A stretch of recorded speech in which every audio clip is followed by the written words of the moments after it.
I'm staying with a friend here, and this friend has this dog that loves me and sleeps at the end of my bed in the guest bedroom. And he's this old asthmatic chow dog, just like this big brindle monster, right? And when he sleeps, he sounds like, whoo, whoo, whoo, whoo, the whole time. Apparently, I've gotten pretty used to it because I was taking a little bit of a sexy video for my boyfriend back home.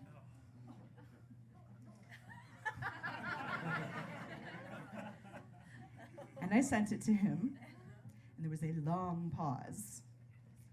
And he texted me back and he said, "Hey, you look really hot in that. What is that noise in the background?" And you can hear it the whole time. I watched it just, whoo, whoo, whoo. I was mortified. I was like, that is just me queefing. Just doing my kegels, trying to keep it tight for you. And then this guy goes, "Oh, that's what I thought it was."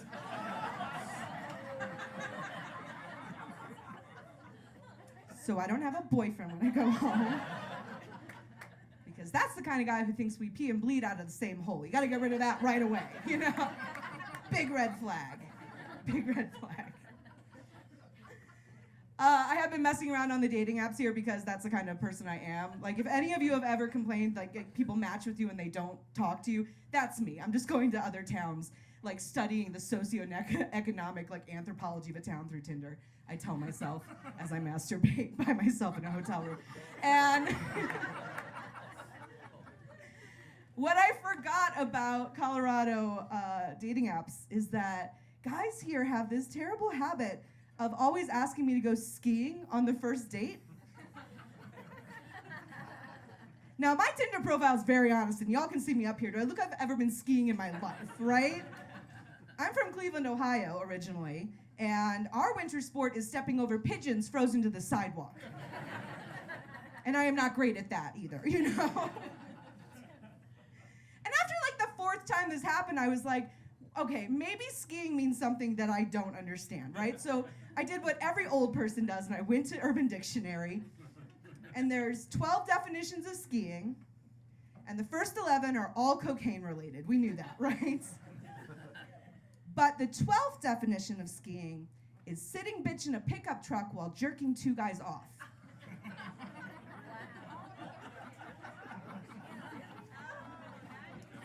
This woman goes, "I'm not into that." Well, I'm from Ohio, so who's a skiing expert now, is what I'm saying, right? If you want to pick who's going to win the marathon, you pick the skinny black guy from Kenya. You want a blowjob with mommy issues to prove, you pick the fat girl from Ohio. That's how that works. And it is mommy issues. It was because our moms all told us no one was going to like us if we didn't lose weight. So we just blew everyone for 200 miles around, and now we all own cupcake shops and dog grooming services, you know? Mommy issues. Nobody ever wants to be called mommy when they're getting pegged, so we call them daddy issues, I guess. I don't know. That was a little bit of a stretch. I don't know about you guys, but I just had the angriest, horniest winter of my entire life just happen. Anybody else?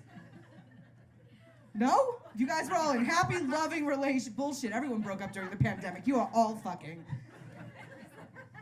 But listen, it wasn't like, so in winter, we normally get hornier anyway, right? Like, that's a mammal thing. Our bodies make us more fertile because spring is coming. It's your body trying to trick you to get pregnant, right? I'm fine, I'm safe. I got an IUD. I love my IUD. I love my IUD because of this in particular. It's a tiny hanger that you put inside your body so you don't have to use a large hanger later.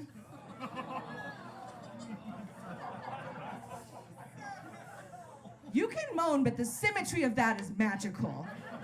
It's beautiful. I love it. I love it so much. But I was like, listen, that's not, like, this is not normal. This is not, it wasn't like, oh, cute, sexy, horny. It was like angry horny. It was like I went to bed and I dreamed of war and blood, and I woke up gnawing and humping my pillow simultaneously. Like, disgusting horny, right? So I looked at everything that had changed my life. I was like, what is different? And I did start taking a homeopathic hair loss supplement this winter.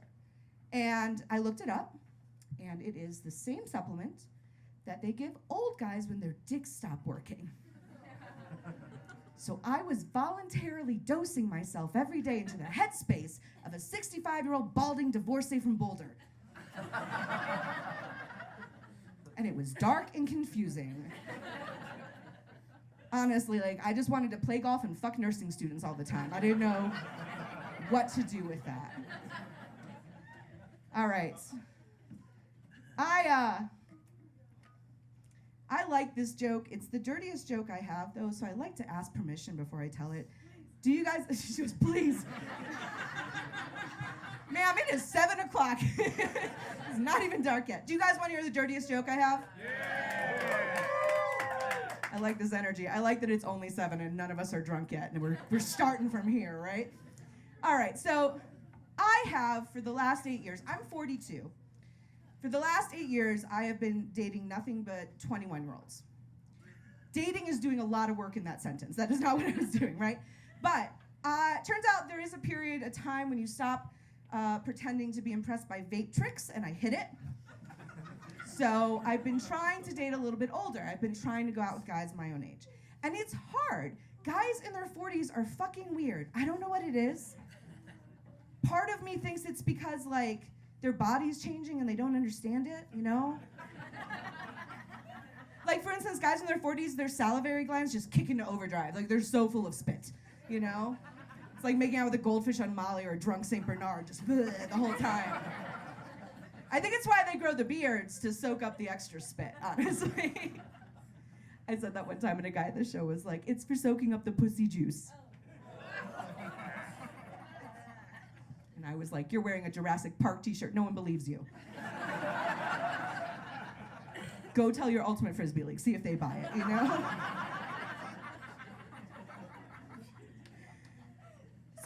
Okay, so this is leading to, right before I left town. So this is a Colorado story. You guys own this guy. I went on 2 dates with this guy. Apparently after the second date, he felt very comfortable with me. And he texted me and he said, hey, I just had this funny thought just now. What if we took your cum and my cum and we mixed them together and I spoon-fed them to you? Is a thing a real live human being from Greeley said to me, you know? I know. Tinder doesn't tell you the names of the cities, it just gives you the mileage. We're just trying, right? I know, Greeley was a mistake. But, all right, so, I got a lot of problems with this, but I have 2 very specific problems. The first is, nobody in the history of just thinking of things has ever just thought of that, you know? Like, you've been holding on to that shit for 12 years and wanking off to Margaret Thatcher, whatever the fuck you were doing. I'm the first girl who looks like she might actually do it, and I don't know how to change that about myself, but I am working on it, you know? Trying. So that's the first problem. Second problem, I am a smart, creative pothead. You cannot say that shit to me. I will parse it out. I was like, all right, let's think this through. Your cum, my cum. There's a very obvious time delay right off the bat, right? Which means one of them's gonna get cold. I have a thing about lukewarm liquids, and I don't think you can microwave that shit. I think it's gonna separate.